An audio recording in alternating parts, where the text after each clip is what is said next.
हरे कृष्ण भक्त आज आम चर्चा करवा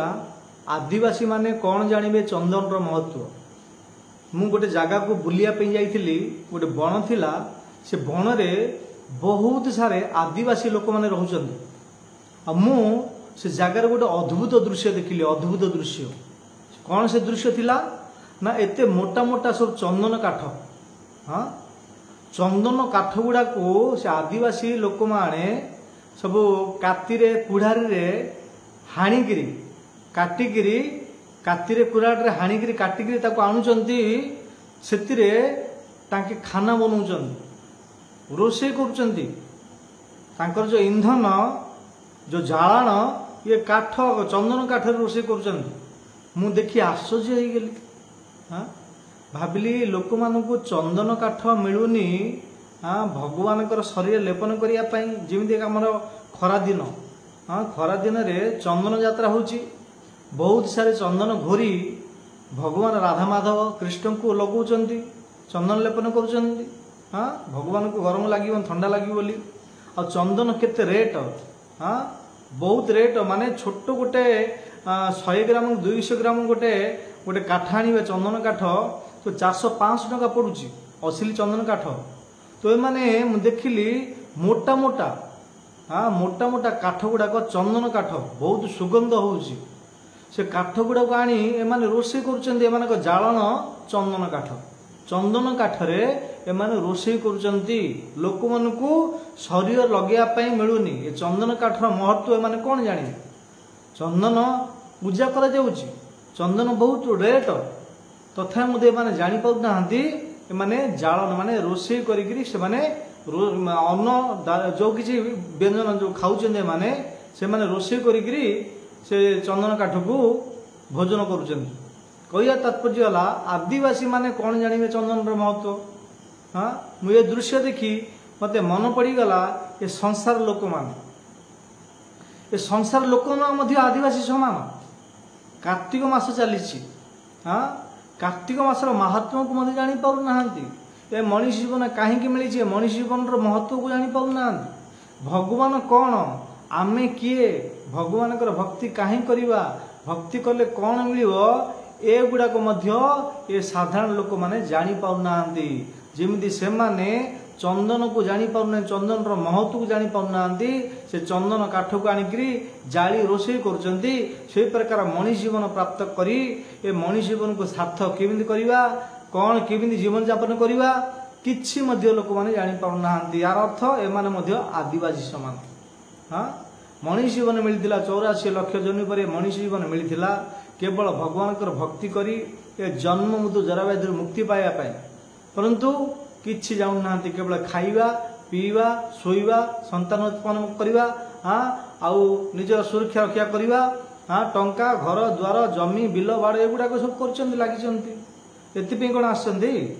संसार एतिपई किछि लोक माने बंचुचंती। बंचिबार उद्देश्य कौन बंचिबार कारण कौन लोक माने जानी पारु नाहंती। बंचिबार कौन कारण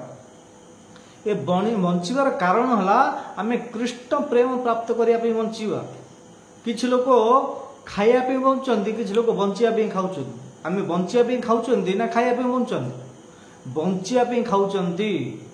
आउ आमे काहे के बंचंती ना कृष्ण प्रेम प्रदायते कृष्णकर प्रेम प्राप्त करिया पे आमे बंचिबार दरकार। हाँ केवल दिन राति परिश्रम करुचंती मेहनत करुचंती दिन चली जाउची राति चली जाउची सेतिरे भगवान भक्ति नाई जप नाई तप नाई। हाँ गीता भागवत श्रवण नाई साधु संग नाई किछि नाई केवल पशु परि जीवन यापन कले कौन फायदा। ये पशु तुल्य जीवन यापन करवा अपेक्षा मरीजाटा भल कहीं दिन एमती आसो तो मरिया पड़ो। मरिया पूर्व आमको जो विशेष बुद्धि दि जाइए विवेक दि जाइए से बुद्धि और विवेक भी आम यूज करूना इस्तेमाल करूना तो क्या कौन फायदा। ये तो पशु समान ना। आहार निद्रा भय मैथुन सामान्य मेता पशु भी नारायण धर्म इतेषाम अधिक विशेष धर्मेण हीन पशु भी समान। खाइबा पुईबा हाँ संतान उत्पन्न करवा निजर सुरक्षा रक्षा करवा गुड़ा तो पशु करें कौन अधिक करदे। हाँ ये तो आम खाऊँगी मनीष खाऊँ पशु खाऊँगी। हाँ मनीष शोची कुकुर पशु मैंने शोचंती। हाँ आउ मनीष मध्य संतान उत्पन्न करुच्ची कुकुर बिराड़ी मध्य संतान उत्पन्न करुच्ची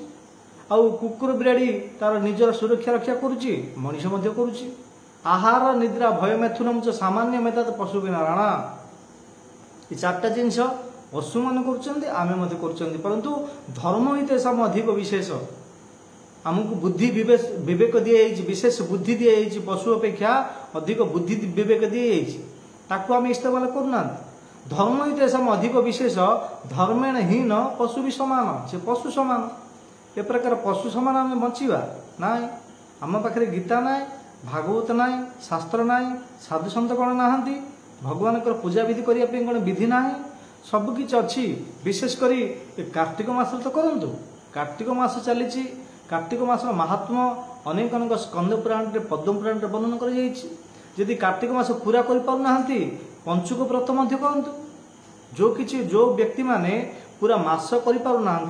पंचुक व्रत करने निहाती आवश्यक जो कि भीष्म पितामह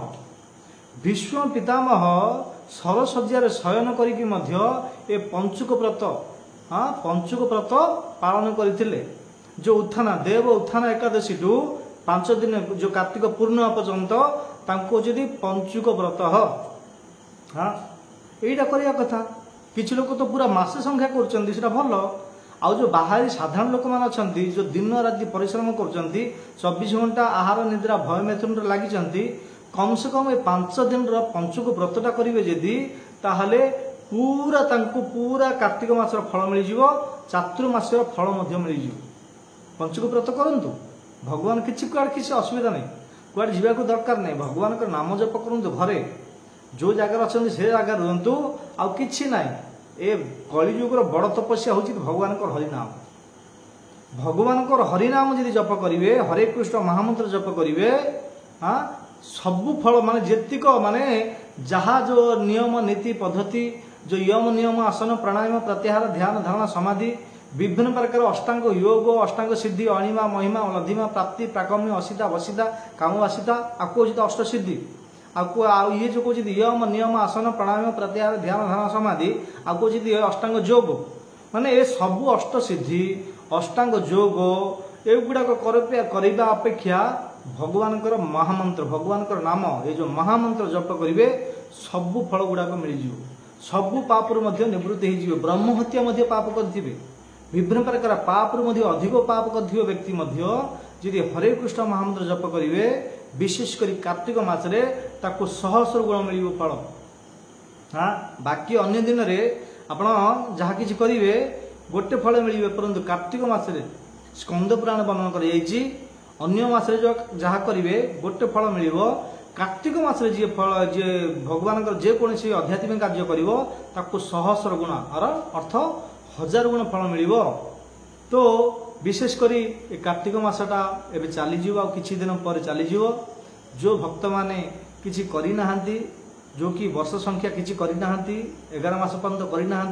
कि कार्तिक मास पूरा पालन करना पंचुक व्रत पालन करूँ हाँ आपड़ जब उपवास रहा चाहते उपवास करूँ निर्जला रहा चाहते निर्जला रुहतु जदि निर्जला रही आपणकर मुंड बथाऊँच किसी लोग कहते प्रभु जी निर्जला रही आमको मुंड बथा होती जदि निर्जला रहा चाहूना सजला करूँ हाँ जलपान करूँ जलपान कलापर किसी लोक मैंने कहते आम मुंड बथा होची अच्छा निर्जला न कले सजला कर सजला न कले सफला जलपान कलापर जदि मुंड व्यथा होची सफला फल फल पाइक करूँ किसी भक्त माने जो पंचुक व्रत कर 5 दिन पर्यंत केवल फल आहार कर फल आउ किसी लोक अच्छा पूरा 5 दिन पर्यंत किसी भक्त लोक अच्छा 5 दिन पर्यंत निर्जला कर बहुत मुश्किल कठिन परंतु किसी लोक भक्त मान कर लोक केवल जलपान कर 5 दिन कर पंचुक व्रत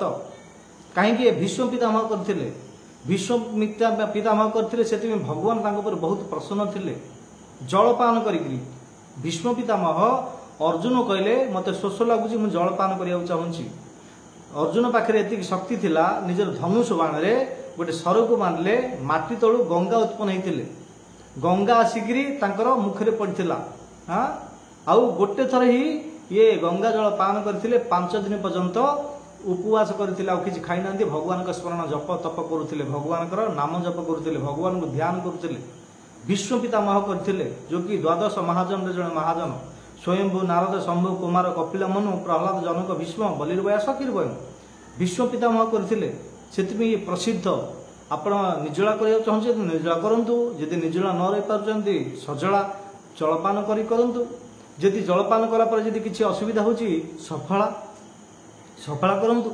आ सफला कला पर मध्ये किछि लोक होची प्रभु जी मु सफला मध्ये रहि परिबिनी हां आ कोन ना ठीक अछि आ सफला जदि न रहिबो चुली जला निर्जला सजला सफला जदि सफला नहीं पारे ताले चुली जला जे परंतु अन्न नाही अन्न खाइबा वर्जित पंचक व्रत कर अन्न खाइबे नाही कौन करिवे संतुला खाइबे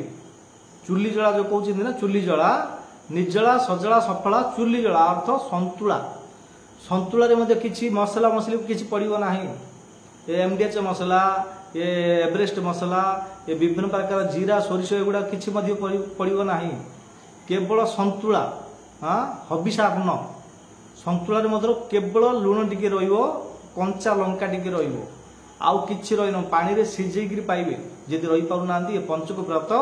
पालन करिवे भगवान कर